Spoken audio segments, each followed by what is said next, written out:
Mission অ্যাসিস্ট্যান্টের জীববিজ্ঞান প্রথম পত্রের প্রথম লেকচারে সবাইকে স্বাগতম। আমি রাফসান আছি তোমাদের সাথে প্রথম লেকচার নিয়ে। এইচএসসি সিলেবাসে উপক্রমণিকা অন্তর্ভুক্ত না হলেও ভর্তি পরীক্ষায় কিন্তু এখান থেকে প্রায় সময় প্রশ্ন এসে থাকে, তাই উপক্রমণিকা নিয়ে হেলাফেলা করলে চলবে না। আমরা উপক্রমণিকার গুরুত্বপূর্ণ কিছু টপিক এখানে আলোচনা করব। আমাদের পৃথিবীতে নানান প্রজাতির এবং নানান সংখ্যক প্রাণী ও উদ্ভিদ পাওয়া যায়। পৃথিবীতে উদ্ভিদ প্রজাতির সংখ্যা 5 লক্ষের মতো এবং প্রাণী প্রজাতির সংখ্যা 13 লক্ষের উপরে। আমরা জীববিজ্ঞান পড়তে গেলেই বিভিন্ন জায়গায় বৈজ্ঞানিক নাম পেয়ে থাকি। এই সকল বৈজ্ঞানিক নাম প্রণয়নের কিছু নীতিমালা রয়েছে এবং এই নীতিমালাগুলো প্রণয়ন করে থাকে আইসিবিএন। আইসিবিএন এর পূর্ণরূপ হলো international code of botanical nomenclature. এই নীতি অনুসরণে কোনো ট্যাক্সনের একটি স্বতন্ত্র নাম প্রদান করাকে বলা হয় নামকরণ। তবে আইসিবিএন এর বর্তমান নাম হলো international code of nomenclature for algae, fungi and plant, সংক্ষেপে যাকে বলা হয় আইসিএন। ভর্তি পরীক্ষায় প্রশ্ন আসতে পারে আইসিবিএন এর বর্তমান নাম কি? উত্তর হবে আইসিএন। এবং এর কারণ হলো অ্যালগি এবং ফাঙ্গাইকে বর্তমানে উদ্ভিদ মনে করা হয় না, এরা পৃথক গ্রুপ। আমরা প্রথম পত্রের পঞ্চম অধ্যায়ে এ নিয়ে বিস্তারিত আলোচনা করব কেন অ্যালগি এবং ফাঙ্গাইকে বর্তমানে উদ্ভিদ মনে করা হয় না। সর্বপ্রথম উদ্ভিদের দ্বিপদ নামকরণ করেন ক্যাসপার বাউহিন। আমরা অনেক সময় দ্বিপদ নামকরণ কে করেন এই ধরনের প্রশ্ন দেখলেই উত্তর করে ফেলি ক্যারোলাস লিনিয়াস, কিন্তু আমাদের মাথায় রাখতে হবে যখন সর্বপ্রথম সকল উদ্ভিদ বলবে তখন আমরা উত্তর করব ক্যারোলাস লিনিয়াস, এবং যখন সকল না বলে সর্বপ্রথম একটি হতে পারে বা সর্বপ্রথম উদ্ভিদের দ্বিপদ নামকরণ কে করে প্রশ্ন করে তখন আমরা উত্তর করব ক্যাসপার বাউহিন।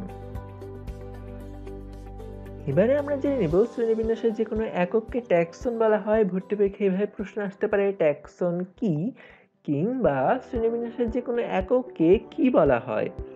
শ্রেণীবিন্যাসের একক সমূহ হলো 7টি। আমরা সকলেই জানি জগৎ, বিভাগ, শ্রেণী, বর্গ, গোত্র, গণ এবং প্রজাতি।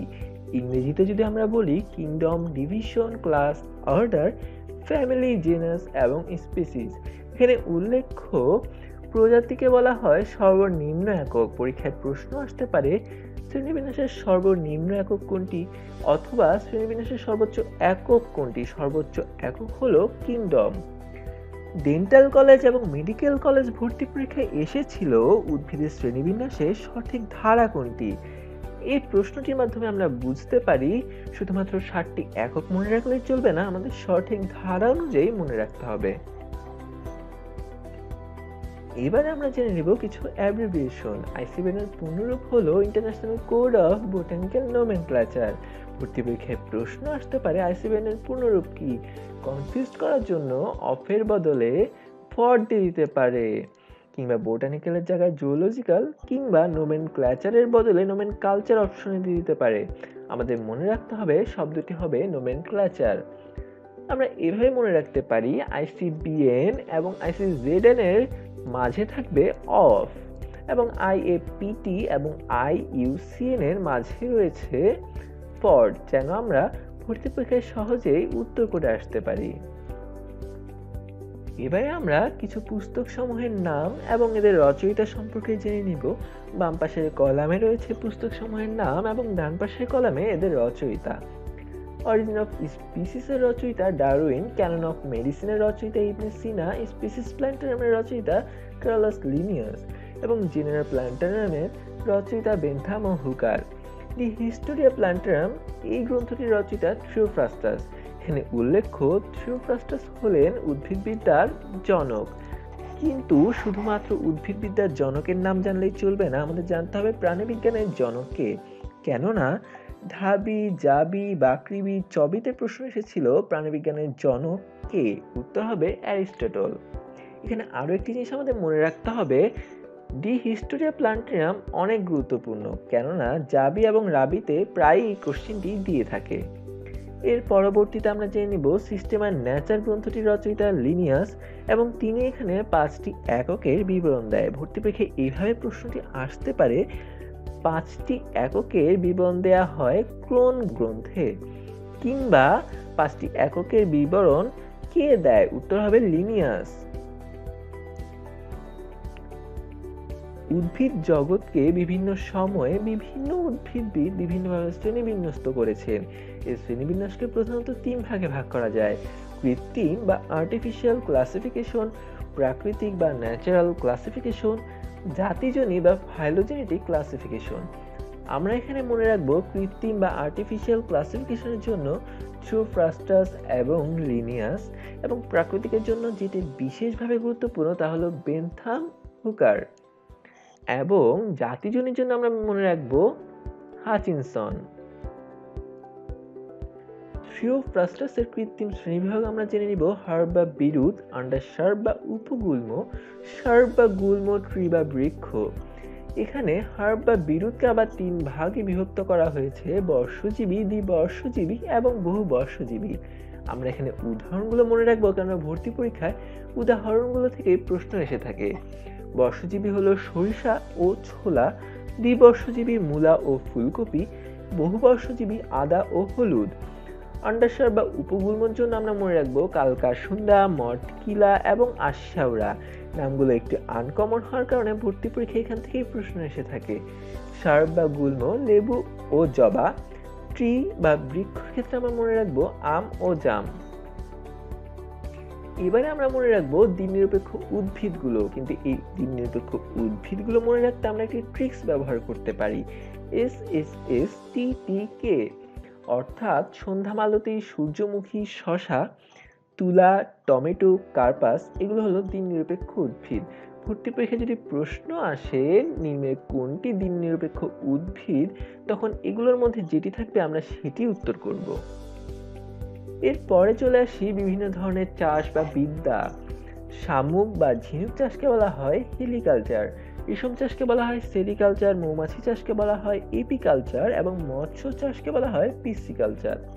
উদ্যান বিদ্যাকে বলা হয় হর্টিকালচার, বনজ সম্পদ বিদ্যাকে বলা হয় সিলভিকালচার, মৎস্য বিদ্যাকে বলা হয় ইকথিওলজি। আমাদের এখানে মনে রাখতে হবে মৎস্য বিদ্যা এবং মৎস্য চাষ কিন্তু ভিন্ন, আমরা অনেক সময় এক করে ফেলি।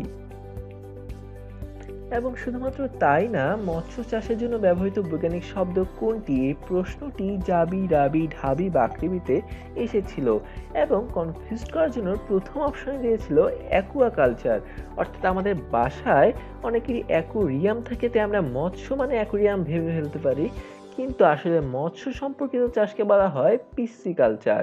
আমরা মনে রাখবো পিসিকালচার শব্দটি। এবং মৌমাছিকে বলা হয় এপিকালচার, মৌমাছির চাষকে বলা হয় এপিকালচার। এটি বারবার প্রশ্নে এসে থাকে এবং এটা আমরা মনে রাখবো।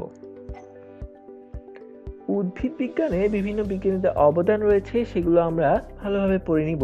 এখানে সবচেয়ে গুরুত্বপূর্ণ যেটি, সেটি হলো আলেকজান্ডার ফ্লেমিং পেনিসিলিন আবিষ্কার করেন, এবং হাফারল্যান্ড টিস্যু কালচারের জনক। এই দুটি আমরা ভালোভাবে মনে রাখবো। এরপরে আমরা জেনে নিব জীববিজ্ঞানের বিভিন্ন প্রিফিক্স।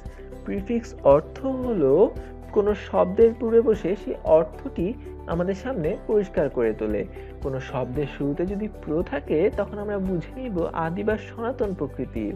নিও থাকলে নতুন, ইউ থাকলে আধুনিক, ডি থাকলে অনুপস্থিত, এ থাকলে হয় না, বাই, বিস, ডাই থাকলে সবই দুই বোঝায়, এবং অ্যানাইসো মানে অসমান বোঝায়। এবারে আমরা জেনে নিব সিউডো নিয়ে সব তথ্য। সিউডো অর্থ নকল বা মিথ্যা। অনেক সময় আমরা দেখে থাকি বইয়ের বিভিন্ন জায়গায় সিউডো শব্দটি থাকে।